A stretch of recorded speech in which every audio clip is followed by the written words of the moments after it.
Bueno, para resolver un caso de ingreso, consumo y ahorro, tenemos que tener en claro primero las fórmulas que corresponden. Decimos que el ingreso es la suma de los gastos de consumo más los gastos de ahorro. Pero si despejamos términos, podemos decir que el consumo es igual al ingreso menos el ahorro, o bien el ahorro es igual al ingreso menos los gastos de consumo. Por lo tanto, con alguno de los tres datos, 2 de 3, podemos ir armando el que resta. Por ejemplo, tenemos un ingreso de 500 y un consumo de 625. Quiere decir que desahorramos por la suma de 125. En cambio, si nosotros decimos que tenemos un ingreso de 1000, ahorramos 0, podemos hacer la fórmula ingreso menos ahorro, me va a dar igual el consumo. Lo mismo acá, el ahorro va a ser igual al ingreso menos el consumo.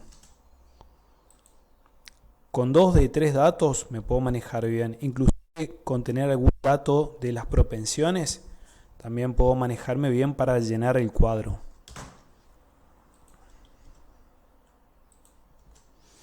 Acá tengo que el consumo y el ahorro los tengo de datos. El consumo 1850, el ahorro 650. Si yo sumo, me tiene que dar el total del ingreso.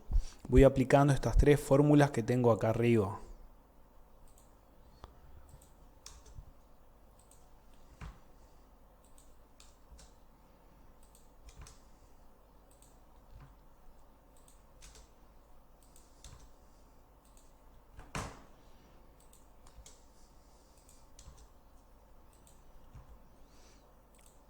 Bueno, esta es la parte más sencilla, averiguar los valores brutos, digamos, de cada una de estas magnitudes. ¿Sí? ¿Por qué los brutos se comparan? No son relativos estos valores. En cambio, cuando yo analizo la propensión marginal al consumo y al ahorro, estoy analizando una variación. Y conceptualmente la propensión marginal al consumo es el delta o la variación del consumo dividido la variación del ingreso. ¿Qué quiere decir? Que por cada peso en que varía el ingreso, ¿cuánto varía mi consumo? Lo mismo, el mismo razonamiento aplico para la propensión marginal a ahorrar. Sería delta o la variación del ahorro dividido delta o la variación del ingreso. Por cada peso en que varía mi ingreso, ¿en cuánto varía mi ahorro? Esta información es muy importante para determinar, por ejemplo, las curvas de demanda o para planificar la curva de demanda. Si yo tengo una propensión marginal a consumir de un producto alta, voy a tener expectativas buenas, favorables de vender. En cambio, si tengo una propensión marginal a ahorrar alta, la gente no está preparada o no tiene todas las intenciones de comprar el producto. Si yo sumo las dos propensiones, la consumir y ahorrar, me tiene que dar 1. Esta es una comprobación que podemos hacer. Siempre para la primer fila de ingreso, la propensión marginal al consumo y al ahorro, no voy a tener datos. ¿Por qué? Porque es un término relativo.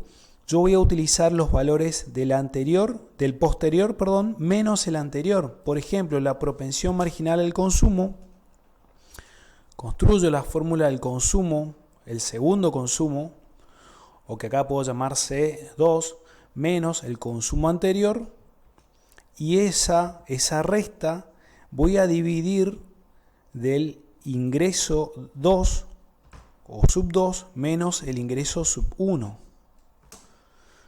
Y voy a tener un valor de 0,75. Obviamente en Excel yo puedo arrastrar esta fórmula y consigo todos los valores. Vamos a ver que con un ingreso de 1000, la propensión marginal al consumo, por cada peso que varía el ingreso, se consume en 0,75 centavos. En cambio, conforme aumenta el ingreso, que esto es una cuestión de sentido común, se tiende a ahorrar más.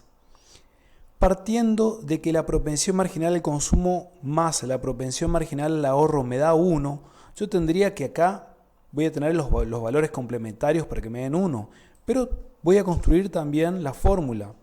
Hago el ahorro sub 2 menos el ahorro sub 1 dividido el ingreso sub 2 menos el ingreso sub 1.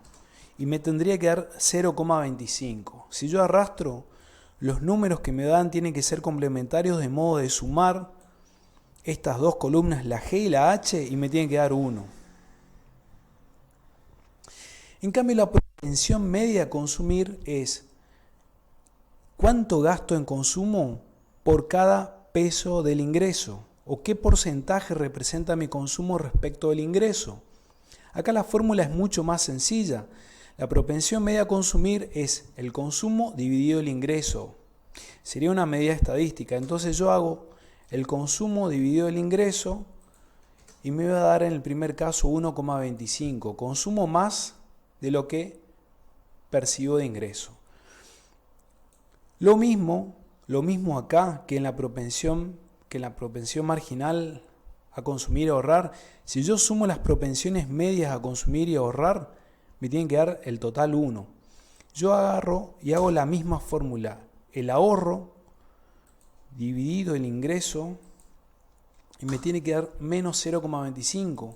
En el segundo me debería dar 0 y así sucesivamente, de modo de sumar todos los valores que me den 1.